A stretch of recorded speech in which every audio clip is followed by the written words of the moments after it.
There goes KSL. The National Weather Service in Salt Lake City has issued a severe thunderstorm warning for northwestern Georgia.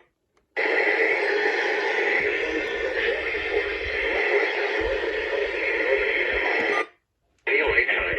Severe thunderstorms were located along a line extending from near Wendover to 10 miles south of Clive, moving north at 45 miles per hour. Hazard, 60 miles per hour. 45 miles per hour. Hazard, 60 miles per hour wind gusts. Source, between mile marker 56 and the Nevada state line. Cross winds along I-80 between mile marker 56 and the Nevada state line. Damage is likely to mobile homes, roofs, and outbuildings.